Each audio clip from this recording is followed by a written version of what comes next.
Assalamualaikum warahmatullahi wabarakatuh. Halo teman-teman semuanya, selamat datang di channel YouTube aku. Di video kali ini aku akan membahas tentang prinsip pengendalian dan pencegahan infeksi part 2. Di part sebelumnya aku udah pernah bahas, tapi kali ini aku akan fokuskan bahas di APD dan pemrosesan peralatan bekas pakai. Jadi sebenarnya dalam pengendalian dan pencegahan infeksi itu ada banyak yang harus diperhatikan. Contohnya kayak prinsip cuci tangan, kemudian linen, terus sampah. Tapi di sini kita akan bahas satu-satu ya. Karena dari hasil evaluasi soal yang aku kirimkan di grup Telegram, ternyata banyak dari teman-teman yang masih belum terlalu paham tentang APD dan juga pemrosesan peralatan bekas pakai. Nah oke, untuk teman-teman yang mau gabung di grup Telegram, bisa langsung klik link yang aku sertakan di description box ya. Nah sekarang kita langsung aja mulai masuk ke latihan soalnya. Nomor 1, tahapan melepas APD yang tepat adalah A. Gaun, face shield, pelindung kepala, pelindung mata, sepatu boot, sarung tangan, masker. B. Sarung tangan, gaun, pelindung kepala, face shield, pelindung mata, masker, sepatu boots. C. Masker, gaun, pelindung kepala, face shield, pelindung mata, sepatu boot, sarung tangan. D. Sarung tangan, masker, gaun, face shield, pelindung kepala, pelindung mata, dan sepatu boot. Nah ini yang ditanyakan adalah tahapan melepas APD yang tepat. Karena untuk APD sendiri, untuk cara pemakaian dan pelepasannya itu berbeda ya teman-teman. Akan kita bahas satu-satu. Jadi ini adalah tahapan pemasangan APD dan pelepasan APD, udah aku pisahkan.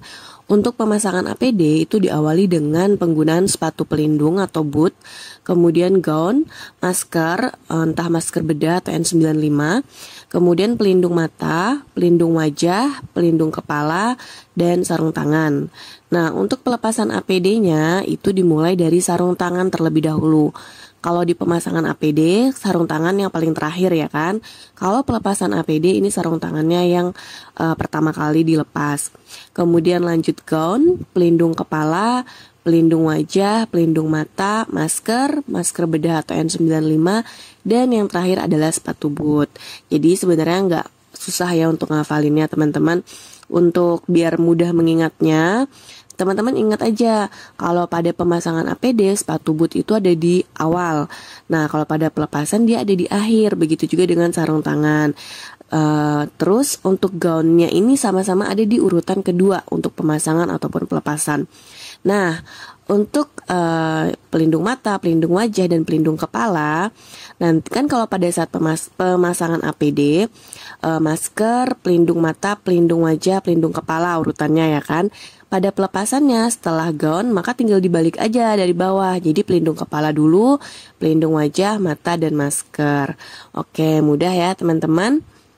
Jadi nomor 1 itu tahapan melepas APD yang tepat adalah yang B, yaitu sarung tangan, gaun, pelindung kepala, face shield, pelindung mata, masker, dan sepatu boot. Kita lanjut ke soal nomor 2. Proses DTT dengan cara perebusan dan pengukusan dilakukan dalam waktu 20 menit, dihitung setelah air mendidih atau sampai terbentuknya uap yang diakibatkan oleh air yang mendidih. Adalah proses desinfeksi peralatan A. Kritikal, B. Non-kritikal, C. Semi-kritikal, dan D. Infeksius. Nah, saya ada kirim soal ini di grup Telegram, tapi cukup kaget dengan hasilnya ya. Jadi teman-teman bisa lihat ini adalah hasil polling yang saya kirimkan di Telegram. Jadi teman-teman di sini yang bisa menjawab benar untuk soal nomor 2 ini hanya 7% dan 51%-nya itu menjawab salah ya teman-teman. Jadi ternyata masih banyak banget yang bingung tentang peralatan kritikal, non-kritikal, dan semi-kritikal. Oke, kita bahas satu-satu ya. Jadi ini adalah kategori peralatan kesehatan terbagi jadi 3, ada kritikal, semi-kritikal, dan non-kritikal. Nah, apa itu? Yang pertama peralatan kritikal. Peralatan kritikal ini adalah alat-alat yang masuk ke dalam pembuluh darah atau jaringan lunak. Jadi semua peralatan kritikal ini wajib dilakukan sterilisasi yang menggunakan panas. Contohnya semua instrumen bedah, periodontal scalier, dan lain-lain. Kemudian peralatan semikritikal, yaitu alat-alat yang kontak dengan membran mukosa saat dipergunakan. Semua peralatan semikritikal wajib dilakukan minimal desinfeksi tingkat tinggi atau DTT, atau apabila terdapat alat yang tahan terhadap panas, maka dapat dilakukan sterilisasi menggunakan panas. Contohnya itu adalah ambu bag, ETT, handpiece, spekulum, dan lain-lain. Dan yang terakhir adalah peralatan non-kritikal, yaitu peralatan yang saat digunakan hanya menyentuh permukaan kulit saja atau kulit utuh. Contohnya itu adalah tensimeter, stetoskop, dan lain-lain. Sekarang kita bahas satu persatu untuk prosedur sterilisasi pada peralatan kritikal. Jadi untuk peralatan kritikal, semi-kritikal, ataupun non-kritikal itu berbeda-beda ya teman-teman. Nah, untuk peralatan kritikal ini sterilisasi dapat menggunakan autoklaf atau panas kering, yaitu proses menghilangkan semua mikroorganisme berupa bakteri, virus, fungi, dan parasit termasuk endospora dengan menggunakan uap tekanan tinggi, panas kering, atau oven. Bila menggunakan autoklaf, masukkan alat ke dalam autoklaf selama 20 menit bila tidak dibungkus atau 30 menit bila dibungkus dalam tekanan 106 kPa dan suhu 121 derajat Celcius. Bila menggunakan metode panas kering, lakukan sterilisasi dengan oven selama 60 menit pada suhu 170 derajat Celcius atau selama 120 menit pada suhu 160 derajat Celcius ya. Ini untuk peralatan kritikal. Kemudian untuk peralatan semikritikal ini berupa desinfeksi ya. Desinfeksi peralatan semikritikal dilakukan melalui proses DTT, yaitu proses menghilangkan semua mikroorganisme kecuali beberapa endospora bakterial dihilangkan dengan merebus dan menguapkan atau memakai disinfektan kimiawi. Proses DTT dengan perendaman dilakukan menggunakan cairan desinfektan, bisa glutaraldehid atau peroksid hidrogen selama 15-20 menit. Pastikan seluruh permukaan peralatan terendam dalam cairan tersebut. Proses DTT dengan cara perebusan dan pengukusan dilakukan dalam waktu 20 menit dihitung setelah air mendidih atau sampai terbentuknya uap yang diakibatkan oleh air yang mendidih. Selanjutnya adalah pemrosesan peralatan non-kritikal. Pemrosesan peralatan non-kritikal dengan kulit utuh yang merupakan resiko terendah, ini berupa proses pencucian, desinfeksi, dan pembersihan pada peralatan non-kritikal dengan cara sebagai berikut. Yang pertama, pencucian dilakukan dengan deterjen dan air mengalir. Kemudian keringkan dengan cara digantung, misalnya manset tensimeter. Kemudian yang kedua desinfeksi dilakukan dengan alkohol swab 70%, misalnya untuk stetoskop, termometer, dan lain-lain. Dan pembersihan dilakukan menggunakan kain bersih yang sudah dilembabkan atau disemprot dengan cairan klorin, gosok dan lap semua permukaan yang dibersihkan, misalnya permukaan tempat tidur, meja, dan lain-lain. Nah, ini ada bagan yang untuk mempermudah teman-teman dalam menghafalkan pemrosesan peralatan bekas pakai. Mungkin kalau dalam bentuk kata-kata slide kayak tadi itu agak panjang, agak bingung. Nah, untuk mempermudahnya teman-teman bisa lihat bagian ini aja. Jadi sebenarnya tahapan paling awal itu adalah pre-cleaning ya, untuk pembersihan awal menggunakan deterjen atau enzimatik. Nah, selanjutnya dilakukan pembersihan berupa cuci bersih dan tiriskan.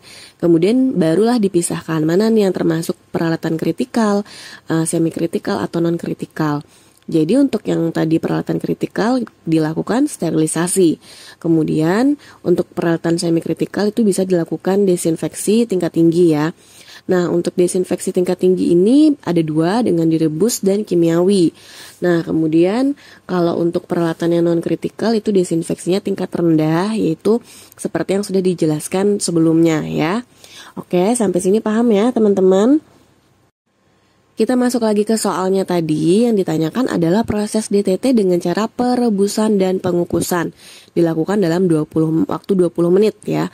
Dihitung setelah air mendidih. Jadi tadi sudah dibahas kalau desinfeksi DTT itu masuk ke dalam peralatan apa? Peralatan semi kritikal ya teman-teman. Jadi nomor 2 ini jawabannya adalah yang C, semi kritikal.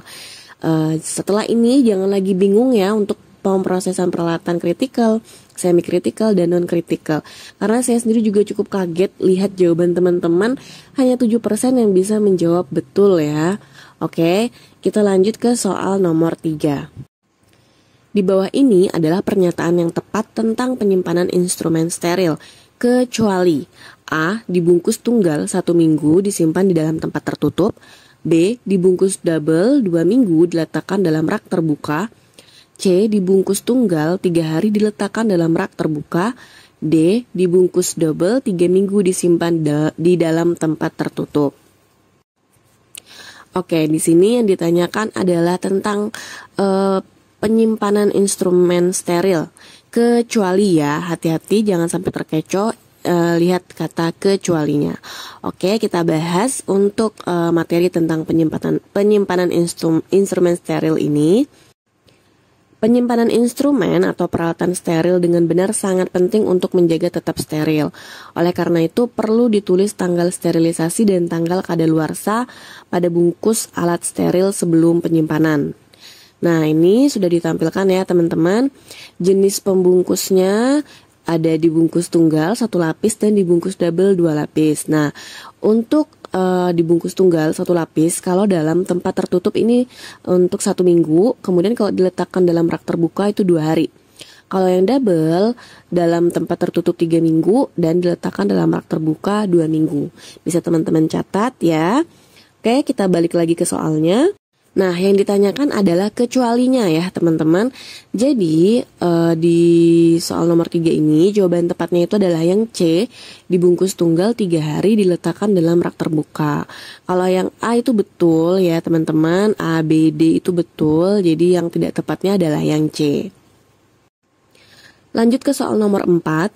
Di bawah ini adalah hal-hal yang tidak boleh dilakukan pada penggunaan APD kecuali A. Menyentuh mata, hidung, dan mulut saat menggunakan APD, B. Mengalungkan masker di leher, C. Menggunakan sarung tangan dengan indikasi, D. Menggunakan APD keluar dari area perawatan. Lagi-lagi harus fokus kalau kita baca soal. Yang ditanyakan adalah kecualinya ya teman-teman. Jadi apa aja sih hal-hal yang tidak boleh dilakukan pada saat penggunaan APD? Kita bahas di slide berikutnya. Ini adalah hal-hal yang tidak boleh dilakukan pada penggunaan APD. Yang pertama, menyentuh mata, hidung, dan mulut saat menggunakan APD. Kedua, menyentuh bagian depan masker. Ketiga, mengalungkan masker di leher. Keempat, menggantung APD di ruangan kemudian menggunakan kembali. Kelima, menggunakan APD keluar dari area perawatan. Keenam, membuang APD di lantai. 7. Menggunakan sarung tangan berlapis saat bertugas apabila tidak dibutuhkan. 8. Menggunakan sarung tangan terus-menerus tanpa indikasi. 9. Menggunakan sarung tangan saat menulis, memegang rekam medik pasien, memegang handle pintu, memegang HP. 10. Melakukan kebersihan tangan saat masih menggunakan sarung tangan ya. Tadi yang ditanyakan adalah kecualinya ya. Oke, jadi nomor 4 ini jawaban yang tepatnya adalah yang C, yaitu menggunakan sarung tangan dengan indikasi. Karena yang tidak bolehnya kalau menggunakan sarung tangan terus-menerus tanpa indikasi. Kalau ada indikasinya nggak apa-apa kita menggunakan sarung tangan ya teman-teman. Oke, kita lanjut ke soal terakhir, soal nomor 5. Berapakah waktu yang diperlukan untuk sterilisasi panas kering dengan suhu 170 derajat Celcius? A. 30 menit, B. 1 jam, C. 2 jam, D. 3 jam. Jadi yang ditanyakan ini adalah sterilisasi panas kering ya teman-teman. Suhunya 170 derajat Celcius. Tadi sudah kita bahas kalau suhu 170 derajat Celcius itu waktunya adalah 1 jam ya. Jadi nomor 5 ini jawaban tepatnya adalah yang B, 1 jam. Oke teman-teman, itu tadi 5 soal tentang PPI, lebih tepatnya tentang APD dan pemprosesan peralatan bekas pakai. Semoga setelah ini teman-teman sudah lebih paham ya. Dan terima kasih untuk yang udah nonton video aku sampai akhir. Kita ketemu lagi di video selanjutnya. Assalamualaikum warahmatullahi wabarakatuh.